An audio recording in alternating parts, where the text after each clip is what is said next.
తాగటం అయిపోని వారు తాక్కుంటూ వినండి. రైట్. ఖగోళ శాస్త్రం నుండి మరొక ఉదాహరణ మనం ఆలోచన చేసినప్పుడు సివి రామన్ కానీ ఇంకెవరైనా కొంతమంది సైంటిస్టులు చెప్పింది ఏంటంటే, అంతరిక్షంలోకి హబుల్ టెలిస్కోపులు పంపిన తర్వాత వాళ్ళకి అర్థమైన ఒక వాస్తవం ఏంటంటే, అది అంతరిక్షంలో ఆకాశం పైన అదంతా నీరే, నీలంగా కనబడేదంతా నీరే అని ఒక స్టేట్మెంట్ విడుదలైంది. వాస్తవానికి దేవుడు సృష్టిని చేసినప్పుడే విశాలపు మీది జలములను విశాలపు కింది జలములను డివైడ్ చేసినట్టుగా ఆదికాండం 1వ అధ్యాయము 6 నుండి 8 వచనాల్లోనే ఆ విషయం ఉంటుంది. ఆదికాండం 7వ అధ్యాయము 11వ వచనంలో జలప్రళయం రప్పించినప్పుడు అప్పటికే 1650 సంవత్సరాలు ఆ నీరుని ఈ నీరుని వేరు చేశాడు. ఆరణ్యాలకు భూమి అని పేరు పెట్టాడు, కిందన్న నీరుకి సముద్రం అని పేరు పెట్టాడు, పైన నీరుకి ఆకాశం అని పేరు పెట్టాడు. ఇది ఆదికాండం 1వ అధ్యాయం 6 నుండి 8 వచనాల్లో ఉన్న భాగం. 1600 సంవత్సరాలు గడిచిపోయింది. అది అయిపోయాక భూమి మీదకి జలప్రళయం రప్పించాలని దేవుడు తీర్మానం చేశాడు. ఎక్కడి నుంచి వచ్చింది నీరు అని చదివితే ఆదికాండం 7వ అధ్యాయం 11వ వచనంలో దేవుడు ఆకాశపు తూములు విప్పగా అన్నాడు. ఇంగ్లీష్ బైబిల్లో విండోస్ ఆర్ ది స్కై అన్నాడు. అంటే ఆకాశపు తూములు విప్పితే అక్కడి నుంచి విస్తారమైన నీరులాగా జలప్రళయం ద్వారా భూమి మీద ఉన్న వాళ్ళందరూ తుడిచిపెట్టుకుపోయారు. ఒక నోవహు ఫ్యామిలీ, వాడలో ఉన్న వారు మాత్రమే మిగిలారు అనేది మనం చూస్తాం. అంటే అంత విస్తారమైన నీరు ఎక్కడి నుంచి వచ్చిందని చెప్తున్నాడు. ఆదికాండం 7:11 ప్రకారం చదవండి ఒకసారి. ఆదికాండం 7:11లో నోవహు వయసు యొక్క 600వ సంవత్సరము 2వ నెల 17వ దినమున మహా అగాధ జనముల ఓటలన్నీ ఆ దినముననే విడవబడెను. ఆకాశపు తూములు విప్పబడెను. 40 పగళ్ళు 40 రాత్రులు ప్రచండమైన వర్షము భూమి మీద కురిసెను అని అన్నాడు. ఎక్కడి నుంచి వచ్చింది నీరంతా? నిజానికి భూమి మీద ఉన్న నీరే అలాగొచ్చినట్లయితే భూమి మొత్తం ఇప్పటికీ ఎన్నోసార్లు అలా మునగాల్సిన పరిస్థితి ఏర్పడేది. కానీ ఎక్కడి నుంచి వచ్చింది ఆ నీరు? ఆ రోజు ఆకాశం నుండి ఆకాశపు తూములు విప్పగా అక్కడి నుంచి వచ్చినాయి. అంటే అక్కడ నీరుందా? సృష్టి నిర్మాణం చేసిన రోజునే డివైడ్ చేసేటప్పుడే ఆ నీరు ఈ నీరు వేరు చేసాడని ఆదికాండము 6వ అధ్యాయం అంటే ఇది 1వ అధ్యాయంలో రాస్తే, అక్కడి నుంచి నీరు రాగా జలప్రళయం వచ్చిందని 7వ అధ్యాయంలో రాస్తే, ఇక్కడ కీర్తనకారుడైన దావీదు అన్నాడు, పరమాకాశములారా ఆకాశం పైనున్న జలములారా. ఆకాశం పైన జలాలు ఉన్నవనేది క్రీస్తుపూర్వం 1000 సంవత్సరాల కింద దావీదు అన్నాడు. ఆకాశం పైన జలాలు ఉన్నాయి అనేది క్రీస్తుపూర్వం 1500 సంవత్సరాల క్రితం మోషే రాశాడు. అక్కడ జలాలు ఉన్నాయి అనేది క్రీస్తుపూర్వం 4000 సంవత్సరాల క్రితం సృష్టి నిర్మాణం జరిగినప్పుడే ఆ జలములు ఈ జలములు వేరుపరిచిన అనేది బైబిల్ చెప్తున్నాడు. ఇప్పుడు సివి రామన్ చెప్పాడని నమ్ముతున్నారు, లేకపోతే ఇంకో సైంటిస్ట్ చెప్తాడని నమ్ముతున్నారు. కానీ అది అసలు దానికంటే ముందు, వాళ్ళందరికంటే ముందు బైబిల్ చెప్పిందనే విషయాన్ని ఎంతమంది గ్రహిస్తున్నారు? నిజంగా ఇది అర్థమైన వాళ్ళు బైబిల్ సైన్స్ ప్రకారం దేవుడు లేడని అనగలరా? లేక బైబిల్ దేవుని గ్రంథం కాదు, బైబిల్ విజ్ఞాన శాస్త్రానికి సపోర్ట్ చేయట్లేదు, బైబిల్కి విజ్ఞాన శాస్త్రం వ్యతిరేకం, లేక విజ్ఞాన శాస్త్రానికి బైబిల్ నిలబడదు అని చెప్పగలరా? అది నిజమైన విజ్ఞాన శాస్త్రం అయితే, అందుకే నేను ఏమని రాశాను ఇక్కడ, నిజమైన విజ్ఞాన శాస్త్రానికి బైబిల్ వ్యతిరేకం కాదు, బైబిల్ దాన్ని ఏకీపిస్తుంది అన్నాడు. ఒకవేళ అది విజ్ఞాన శాస్త్రం కాకుండానే విజ్ఞాన శాస్త్రం అని పిలువబడే విపరీతమైన అబద్ధపు వాదన అయితే దాన్ని బైబిల్ ఏకీపించదు. అదే కదా మొదట మనం చూసింది తిమోతి రాసిన మొదటి పత్రిక 6:20లో విజ్ఞాన శాస్త్రమని అబద్ధముగా చెప్పబడిన, విజ్ఞానమని అబద్ధముగా చెప్పబడిన విపరీత వాదములకు దూరంగా ఉండు.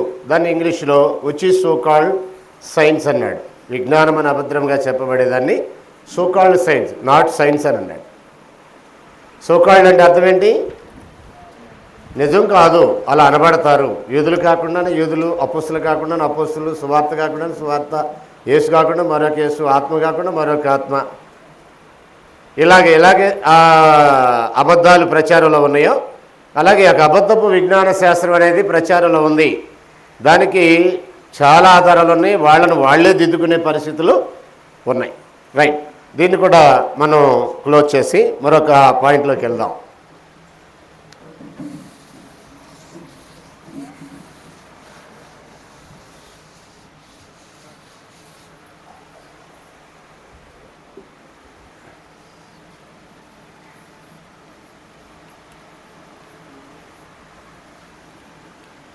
భూగోళము నుండి, ఖగోళం నుంచి ఎలాగైతే బైబిల్ దేవుని గ్రంథం అని రుజువు అవుతుందో, భూగోళం నుంచి కూడా బైబిల్ దేవుని గ్రంథం అని రుజువు చేసే కొన్ని సంఘటనలు ఉన్నాయి. వాటిని మనం ఆలోచించేద్దాం. గ్రీక్ మైథాలజీస్లోనూ అలాగే ఇండియన్ మైథాలజీస్లో కూడా భూమిని గురించి ఒక అబద్ధం ప్రచారంలో ఉండేది. ఇప్పుడు అది అబద్ధం అని విజ్ఞాన శాస్త్రం రుజువు చేసింది. ఏంటి అది అని మనం ఆలోచన చేసినట్లయితే, భూమి గ్రీకు పురాణాల ప్రకారం అట్లాసు హెర్క్యులస్ అనేవాడు మోస్తున్నాడని చెప్తున్నారు. ఇండియన్ అంటే భారత పురాణాల ప్రకారం అయితే అష్టదిగ్గజాలు భూమిని మోస్తున్నాయి అని చెప్పబడేవి. విజయనగర సామ్రాజ్యాన్ని పాలించినటువంటి శ్రీకృష్ణదేవరాయలు ఏం చెప్పేవాడనంటే, తన ఆస్థాన కవులకు అష్టదిగ్గజాలని పేరు పెట్టి పిలిచేవాడు. ఎందుకు అలా చెప్పేవాడు అనంటే, 8 ఏనుగులు భూమిని మోస్తున్నట్టుగా మన పురాణాలు చెప్తున్నాయి. భూమికి ఆధారం ఆ 8 ఏనుగులే, నా రాజ్యానికి ఆధారం ఈ 8 మంది కవులే అని చెప్పేవాడు. ఇది పుస్తకాల్లో రాసినటువంటి చరిత్ర కూడా, పురాణంలో ఉన్నటువంటి విషయం కూడా. అది ఎంతవరకు నిజం? ఇంతకీ ఏనుగులు ఎక్కడ నిలబడి మోస్తున్నాయి? ఏనుగులు మోస్తున్నాయి అంటున్నారు. సరే, ఏనుగులు ఎక్కడ నిలబడి భూమిని మోస్తున్నాయి? మనం నివసించే ఈ భూమిని ఏనుగులు మోస్తున్నాయి అని మన భారత పురాణాలు చెప్తున్నాయి. మీకు తెలుసా? అష్టదిగ్గజాలపై ఆధారపడినటువంటి భూమి అని నమ్ముతారు అకార్డింగ్ టు ఇండియన్ మైథాలజీ. మీకు తెలుసా ఈ విషయం అని అంటున్నా నేను? తెలీదా? రైట్. భారతదేశంలో ఇలాంటి నమ్మకం ఒకటి ఉంది. అలాగే గ్రీకు పురాణాల్లో కూడా ఏముందంటే, అక్కడ హెర్క్యులస్ అనేవాడు అట్లాస్ అనేవాడు భూమిని మోస్తున్నట్టుగా, అట్లాస్ అనే వ్యక్తి భూమిని మోస్తున్నట్టుగా అతను మోస్తూ ఉండగా హెర్క్యులస్ అనే వ్యక్తి భూమి యొక్క అడుగు భాగానికి ఏదో వెతుక్కుంటూ వెళ్ళినట్టుగా, అట్లాస్ అనేవాడు ఎందుకు వచ్చావు ఎక్కడికైనా అడిగినట్టుగా, నేను ఒక గోల్డెన్ యాపిల్ పోగొట్టుకుని దాన్ని వెతుక్కుంటూ భూమి కిందకు వచ్చానన్నట్టుగా, సరే కాసేపు ఈ భూమిని నీ భుజం మీద పెట్టుకొని పోయి నేను నీ యాపిల్ ఎత్తుకొని తీసుకొచ్చి నీకు ఇస్తానని చెప్పినట్టుగా గ్రీకు పురాణాలు చెప్తున్నాయి. ఇంతకీ అట్లాస్ హెర్క్యులస్ అనేవాడు ఎక్కడ నిలబడి భూమిని మోస్తున్నారు? అట్లాస్ హెర్క్యులస్ అనేవారు గ్రీక్ హీరోస్. గ్రీక్ పురాణాల ప్రకారం they are heroes according to Greek పురాణాలు, గ్రీక్ మైథాలజీస్. అంటే ఎందుకు వాళ్ళని, అందుకని ఇప్పుడు సైకిల్ కంపెనీ వాళ్ళు 3 కంపెనీలు వచ్చినాయి తెలుసా మీకు? అట్లాస్ అనే కంపెనీ ఉంది, హెర్క్యులస్ అనే కంపెనీ ఉంది, హీరో అనే కంపెనీ ఉంది. ఎందుకు వచ్చినాయి అసలు అవి? వాళ్ళ యొక్క ఇంటెన్షన్ ఏంటి? అట్లాస్ అనే సైకిల్ మీద ఒక గ్లోబును ఒకడు మోస్తున్నట్టుగా ఉంది. చూశారు మీరు? ఒక గ్లోబుని ఒక వ్యక్తి మోస్తున్నట్టుగా ఒక లోగో ఉంటుంది వాళ్ళది. మీరు గూగుల్లో సెర్చ్ చేసిన అట్లాస్ అనే కంపెనీ వాడు లోగో కనపడింది. హెర్క్యులస్ అని ఎలాగొచ్చింది? హెర్క్యులస్ అనేవాడు కూడా భూమిని మోస్తున్నాడు అనేది వారి గ్రీకు పురాణాల యొక్క నమ్మకం. మరి హీరో అని ఎలాగ పెట్టారు? వాళ్ళిద్దరు హీరోలు కనుక మోసిన వాళ్ళు, హీరో అని సైకిల్కి హీరో అని పెట్టారు. ఇంతకేంటి వాళ్ళ కాన్సెప్ట్ అని అంటే, అట్లాస్ అనేవాడు ఎంత బలవంతుడైతే భూమిని మోయగలడు, హెర్క్యులస్ అనేవాడు ఎంత బలవంతుడైతే భూమిని భుజాన మోయగలడు, వాళ్ళిద్దరు హీరోలు కాబట్టి భూమిని మోయగలరు, కాబట్టి మా సైకిల్ కూడా అంత బలమైనది అని చెప్పడానికి ఆ లోగో పెట్టి ఆ పేరు పెట్టారు సైకిళ్ళకి, సైకిల్ కంపెనీలకి. అర్థమైంది మీకు? నేను చెప్పింది మరోసారి చెప్పాను. సైకిల్ కంపెనీలకి అసలు ఆ పేరు ఎందుకు పెట్టారు? అయ్యేయో బలమైనవి అని, అదేదో స్ట్రాంగ్గా ఉంటాయని, వాళ్ళలాగా ఉంటారని. అదే ఒక అబద్ధం, ఇది ఇంకొక అబద్ధం. ఇంతకీ అట్లాస్ ఎక్కడ నిలబడ్డాడు? హెర్క్యులస్ ఎక్కడ నిలబడ్డాడు? దానికి సమాధానం లేదు. ఏనుగులు ఎక్కడ నిలబడ్డాయి? దానికి సమాధానం లేదు. సమాధానం ఇచ్చే సమాచారం ఎక్కడ దొరుకుతుంది మనకి? బైబిల్లోనే దొరుకుతుంది. ఒకసారి చదువుదాం, చూడండి. యోబు గ్రంథము 26:7-8 చూడండి ఒకసారి. మండలంపై ఉత్తర దిక్కున ఉన్న ఆకాశ విశాలమును ఆయన పరిచయం 26:7 శూన్యము పైన భూమిని వేలాడదీశను అనే విషయాన్ని తెలియజేస్తున్నాడు. అంటే వితౌట్ ఎనీ సపోర్ట్, ఏ సపోర్టు లేకుండా శూన్యంలో భూమి వేలాడుతుంది అనేది నిజమేనా, లేక ఏనుగులు మాత్రం అనేది నిజమా, హెర్క్యులస్ అట్లాస్ అనేవారు మాత్రం అనేది నిజమా? ఏది నిజం ఇందులో? ఏనుగులు మాత్రం అనేది నిజమా? హెర్క్యులస్ అట్లాస్ మాస్తున్నాడు అనేది నిజమా? శూన్యంలో ఎవరూ మోయకుండా, ఏ సపోర్ట్ లేకుండా వితౌట్ సపోర్ట్తో శూన్యంలో భూమి వేలాడుతుంది అనేది నిజమా? ఏది నిజం? సైన్స్ ఇప్పుడు ఏది రైట్ అంటుంది? సైన్స్ ప్రకారంగా ఏది రైట్ అంటే ఇప్పుడు శూన్యంలో భూమి వేలాడుతుంది అనేదే రైట్. పురాణాల్లో చెప్పింది అబద్ధం, బైబిల్ చెప్పింది నిజం. ఇది నిజమని సైన్స్ ప్రూవ్ చేస్తుంది, మనం ప్రూవ్ చేయకుండానే. కానీ బైబిల్లో క్రీస్తు పూర్వం ఎప్పుడు దాదాపుగా 1400 సంవత్సరాల క్రితం వాడు యోబు అంటే, ఆదికాండం 12 తర్వాత యోబుని గురించి చూడాలి. అతని స్నేహితులను బట్టి ఆలోచన చేస్తే యోబు అంటే పితరుల కాలానికి చెందినవాడు, కానీ అది పద్యభాగంలో చేర్చారు. ఆ బుక్ను బట్టి కాలక్రమంలో దాన్ని చదవకూడదు, కానీ బుక్ ఈ ఆర్డర్లో ఎక్కడ పెట్టాడు? అది ఆదికాండం 12 తర్వాత యోబు అనే వ్యక్తిని గురించినటువంటి సమాచారాన్ని మనం చదవాలి యాక్చువల్గా. అంటే క్రీస్తు పూర్వం 1400 సంవత్సరాల క్రితమే యోబు అనే ఒక వ్యక్తిని గురించి మనం చదువుతాం. ఆ వ్యక్తి ఏం చెప్పాడనంటే శూన్యంలో భూమిని వేలాడదీశాడు దేవుడు అని చెప్పాడు. ఆయనకి ఎలా తెలుసు అసలు యోబుకి? చెప్పండి. అసలు యోబు గ్రంథంలో ఈ విషయం ఎలా రాయబడింది చెప్పండి. వాళ్ళకి అసలు ఏం తెలియదు. అసలు వాస్తవానికి ఆ నీరు ఈ నీరుని దేవుడు వేరు చేశాడని మోషేకి ఎప్పుడు చెప్పాడు? అది జరిగినటువంటి ఒక 2500 సంవత్సరాల తర్వాత చెప్పాడు మోషేకి. దేవుడు ఆ నీరుని ఈ నీరుని వేరు చేయగా, ఆ నీరుకి ఆకాశం అని, ఈ నీరుకి సముద్రం అని, 6 నెలలకి భూమి అని పేర్లు పెట్టిననే సంగతి మోషే రాస్తున్నాడు కదా ఆదికాండం 1వ అధ్యాయంలో. మోషేకి ఎలా తెలుసు అసలు? ఉదయం చూసింది ఏంటంటే రాసిన వాళ్ళకి ఎవరికి వాళ్ళు ఏం రాస్తున్నారో వాళ్ళకు కూడా తెలియదు.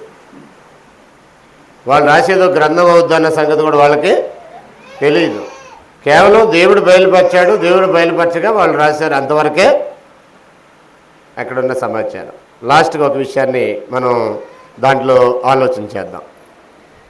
భూమి బల్లపరుపుగా ఉంటుంది అనే విషయాన్ని ఇందులోనే మరొక విషయాన్ని మనం ఆలోచన చేస్తే, పురాణాల్లోనే కానీ మన పూర్వీకులు కానీ విజ్ఞాన శాస్త్రంగా పిలువబడినటువంటిది దాంట్లో ఒకటి ఏంటంటే, భూమి రౌండ్గా లేదు, సర్కిల్గా లేదు, స్క్వేర్ బిట్గా ఉంది, బల్లపరుపుగా ఉంది అని నమ్మేవాళ్ళు. అప్పట్లో పిల్లలకి పాఠ్య పుస్తకాల్లో అదే బోధించేవారు, అదే సైన్స్ అనేవారు, అదే విజ్ఞాన శాస్త్రం అనేవారు. ఇప్పుడు పిల్లలకి ఏం చెప్తున్నారు? భూమి ఎలా ఉంది? గోళాకారంగా ఉంది, బంతిలాగా ఉంది. అఫీషియల్స్ టేబుల్ మీద కూడా వరల్డ్ మ్యాప్ ఎలా ఉంటుంది? ఒక బంతిలాగా ఉంటుంది. అది ఎంతకాలం నమ్మారంటే సుమారు ఈ శాటిలైట్స్ ద్వారా పిక్చర్ తీసి భూమి ఏ సపోర్టు లేకుండా ఉంది, భూమి గుండ్రంగా ఉందనేది ఆ పిక్చర్స్ వచ్చే వారికి కూడా, విజ్ఞాన శాస్త్రం డెవలప్ అయ్యే వారికి కూడా ఏమి నమ్మారంటే భూమి బలపరుపుగానే ఉందని నమ్మారు. కానీ బైబిల్లో యెషయా గ్రంథం ఒకసారి చదువుదాం చూడండి. 45వ అధ్యాయము 18-19 వచనాలు.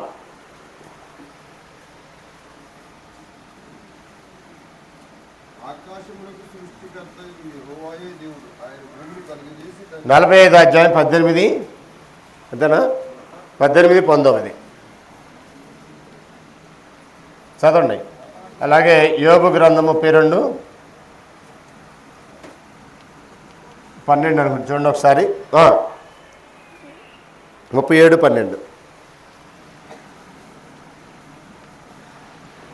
యెషయా గ్రంథం 45:18-19.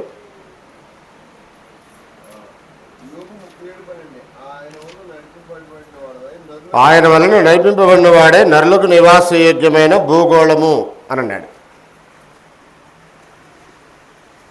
కోపర్నికస్ అనే ఒక సైంటిస్టు ఈ విషయాన్ని క్రీస్తు శకము 15వ శతాబ్దం ఎండింగ్లో చెప్పాడు. అంటే 1474 ఆ ప్రాంతంలో ఈ విషయాన్ని చెప్పాడు. ఏం చెప్పాడంటే భూమి గుండ్రంగా ఉంది అని కోపర్నికస్ చెప్పే వరకు బైబిల్లో ఉన్న విషయాన్ని చాలామంది నమ్మలేదు. ఇది యెషయా భక్తుడు చెప్పాడు క్రీస్తుపూర్వం 700 సంవత్సరాల క్రితం. యోబు గ్రంథంలో రాయబడింది క్రీస్తుపూర్వం 1400 సంవత్సరాల క్రితం. భూమి ఎలా ఉందని చెప్పారు వీళ్ళు, గుండ్రంగా ఉందన్నాడు. కోపర్నికస్ చెప్పే వారికి 15వ శతాబ్దం వరకు కూడా ఎవరికి అది గుండ్రంగా ఉందన్న సంగతి తెలియదు. అప్పటి వరకు ఏమి నమ్మారు? అబద్ధముగా చెప్పబడిన విపరీత వాదాన్ని నమ్మారు. జ్ఞానమని అబద్ధముగా చెప్పబడిన విపరీత వాదం. ఆ వాదాలు ఉన్నాయని ఎవరు చెప్పారు?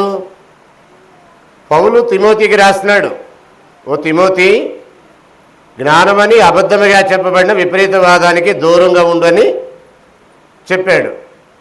ఒకవేళ నువ్వు వాటికి దూరం అవ్వలేదనుకో దేవునికి దూరం అయిపోతాం. ఎందుకంటే ఆ అబద్ధముగా చెప్పబడే విజ్ఞానం ఏం చేస్తుందంటే, విజ్ఞానం అని అబద్ధముగా చెప్పబడిన ఆ విపరీతవాదం ఏం చేస్తుందంటే దేవుడు లేడనే దగ్గరకు తీసుకొస్తుంది మనిషిని. దేవుడున్నాడని నమ్మటం బట్టే ప్రపంచం కాస్త కూస్తూ నెమ్మదిగా ఉంది అని నేను నమ్ముతున్నాను. దేవుడున్నాడనే భయం కొద్ది గొప్ప కొంతమందిలో ఉండమంటే ఈ మాత్రం నెమ్మది ఉంది అని నేను నమ్ముతున్నాను. ఒకవేళ దేవుడే లేడు అనే ఒక ఆలోచనతో ఎక్కువ మంది ఉన్నట్లయితే ప్రపంచం యొక్క పరిస్థితి ఊహించడానికే చాలా భయంకరంగా ఉంటుంది. దేవుని యందు భయభక్తులు గలవాడు చెడుకు దూరంగా ఉంటాడని, దేవుని యందు భయభక్తులు గలవాడు ఇతరులకు సహాయం చేస్తాడని, దేవుని యందు భయభక్తులు గలవాడు ఉన్నవాడు తృప్తిగా ఉంటాడని, దేవుని యందు భయభక్తుల వాడు సమాజ హితాన్ని కోరతాడని, దేవుని యందు భయభక్తులు గలవాడు క్రమశిక్షణ కలిగి జీవిస్తాడని భక్తి గల మనుషులను కూర్చున్నటువంటి సమాచారం బైబిల్లో మనకి కనపడుతుంది.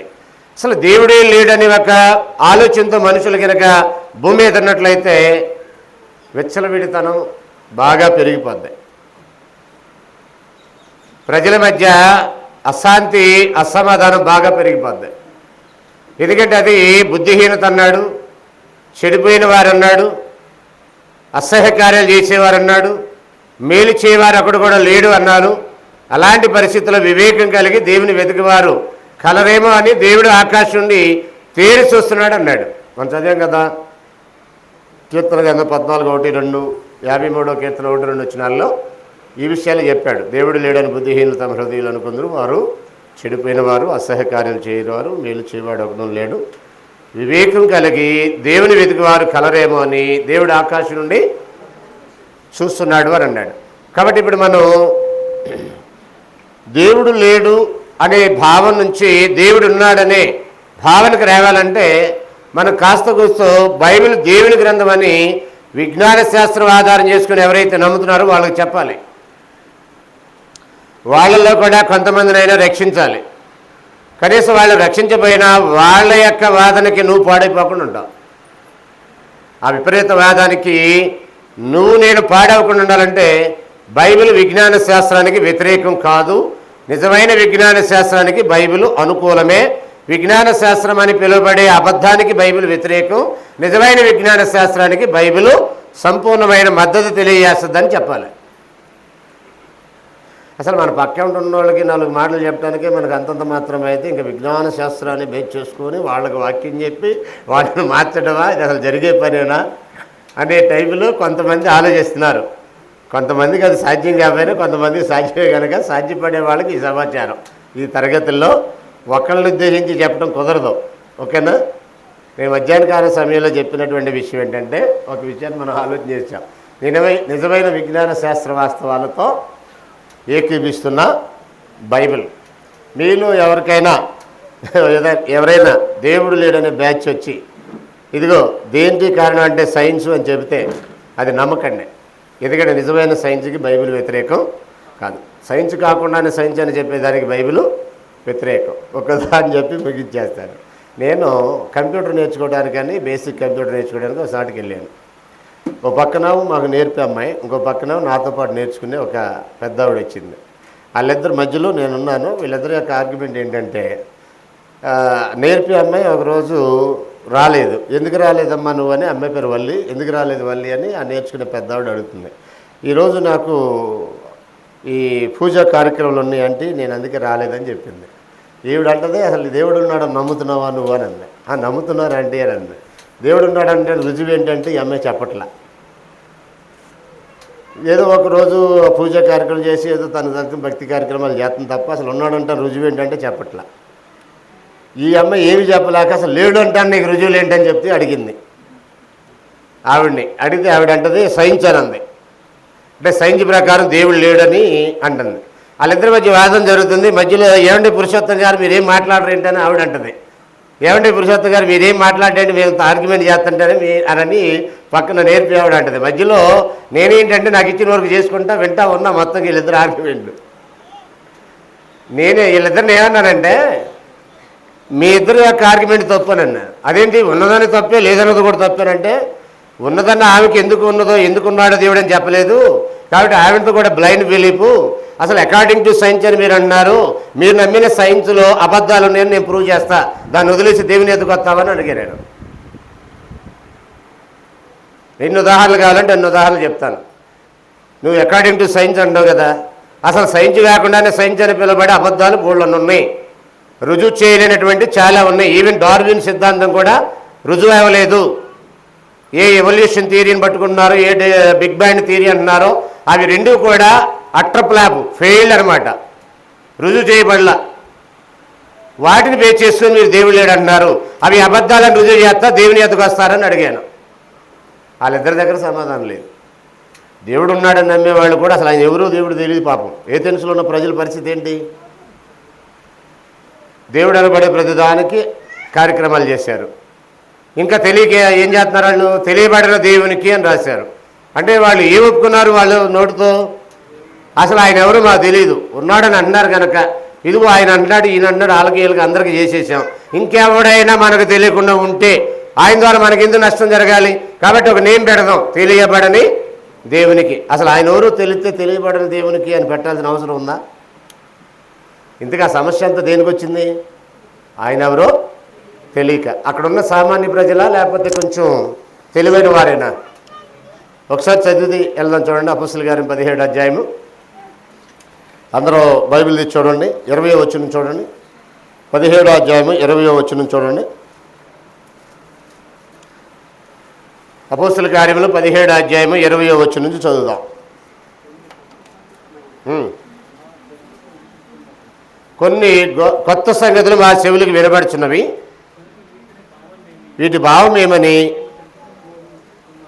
తెలుసుకొని కోరుచున్నానని. చదవండి కిందకి. ఏ తెలుసు వారందరూ అక్కడ నివసించు పరదేశులను ఏదో యొక్క కొత్త సంగతి చెప్పుడు ఎందును వెనుడి ఎందును మాత్రమే తమ కాలము గడుపుచుండువారు అని అన్నాడు. ఇప్పుడు చెప్పండి, కొత్త సంగతులు చెప్పేవారు కొత్త సంగతులు వినేవారు ఎవరండి?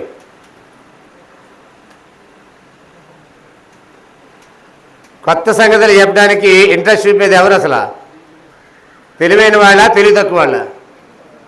వాళ్ళు ఏమంటారు? ఈ సమాజం విజ్ఞాన శాస్త్రజ్ఞులు అంటుంది సమాజం.